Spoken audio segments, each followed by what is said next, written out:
Here we go. Buddy. Yes, it is LTA Global News, and we back at you. Episode 9. I'm your boy CuZo Smif. And this is Brother. Yes, sir, man. Sorry for the hiatus. I have to say that again, because, like, I feel like if I don't do one in a week, it's like, oh, man, he lollygagging. What's up with him? But, yeah, we back with another one. Keep them wanting. Keep them wanting more. Consistency is key. Remember that. All right. So, starting off, we're starting off with Texas and their laws with abortion.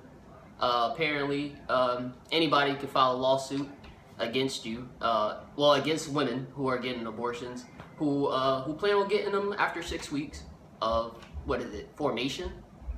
Yep, conception. And this also includes any woman that either did not want to have a child and, was had sex with somebody that either the condom broke or they were raped or anything like that. Like any situation, even if the woman was not consensual in it, can now be sued by anybody. Yeah, by anybody. By anybody. So now, like, anti-abortion groups can just independently go sue whoever they catch wind of getting an abortion. And what I'm tired of, right? This is what pissed me off about the whole situation. It came up to the Supreme Court, right? And they decided to not, intervene or anything like that. And that's the issue with me the most, is the fact that they won't intervene. How dumb or how stupid could you possibly be to just ignore something like this? This is obviously, something against human rights. So, where do we lie on state versus federal for abortion? But I think that's where it comes down to, is like, as far as the U.S. Supreme Court is concerned, where do they lie legally as far as telling another state what they can do in their state?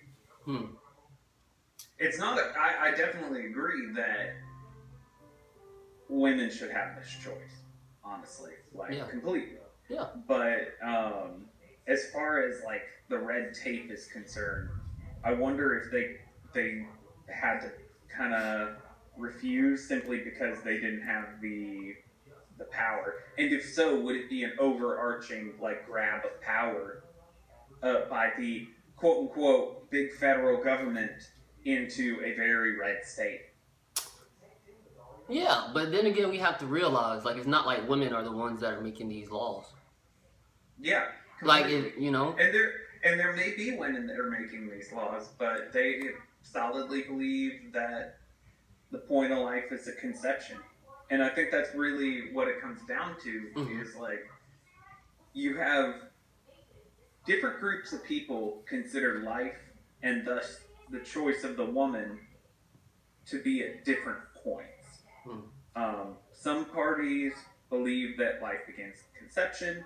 Like, your option as a woman was like pretty much don't have sex and get pregnant. Wow, super great. Then there's some that say life doesn't form until this certain event happens before birth. Yeah. And then some people, I mean, you can even go as far as to say life doesn't even begin until something is sentient. And then, like, babies don't even count. Yeah, but I just really think it's trash. I'm not saying that's a good one. I'm not saying that's a good one, just for the record. Right. I don't know. I just think it's trash, because it's like it shouldn't even be a law, or it shouldn't even be talked about amongst other people. You feel what I'm saying? Like, nobody should be involved about, what this woman wants to do. You feel what I'm saying? Yeah. I completely agree. And that's really where it comes down to, is like, which life has precedence in this argument? That one. Which life? The one that already exists, or the one that is formed at X point? All right, think about it like this, right? Do we eat more eggs, or do we eat more chickens? Are you giving me a chicken and egg scenario? I'm just saying. Bitch, say the chicken. Fuck these eggs. I mean, That's a good point. I'm just That's a good saying. point. But there's a key difference with eggs. What's that? Eggs are not inseminated, and thus not a complete life form. Ho ho ho! I'm stuck. Oh. I'm stuck. But I'm stuck. no. And once again, let me reinforce that I am for a woman's choice. But I always find this a very good topic for people to be divided on. Yeah. Because it really comes down to a person's moral opinion about where life is.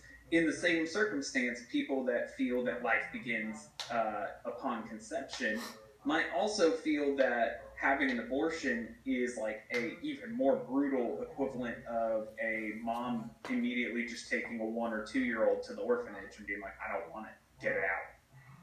Yep. I mean, but you have to realize though, like, it still comes in a point in time where it's like, what's best for me? You feel what I'm saying? Like, even though, like, when the kid is born, or, you know, say you let the kid, you know, become born, right? Because I want to use the right words right now. Become born, or whatever the case may be, and then become, you know, 15, 16. That individual is now making their own decision. That's the individual now. You know what I'm saying? So it's like, at the end of the day, it's like a lot of people, right, a lot of women who are in situations of abortion or have the thought process of abortion is something where, okay, I was out of rape, I can't take care of this child. It's a numerous of things to where it's like, okay, I'm thinking of the way where it's like, okay, if I bring another person into this world, there's nothing I can do, you know, to make this situation great. You feel what I'm saying? You will make two, yeah, and I completely agree, and that's one of my big stances on women should have a choice, is that this world is getting increasingly difficult. And while some cases of surprise second lives may turn a woman's life around and be hunky-dory, in a lot of cases where women are looking for an abortion, it will dramatically decrease the quality of life for the woman, and then that, depending on the individual, could translate to a very, very bad time for whatever baby is born. Right. But that's a lot of people just say, yeah, have a baby, but the same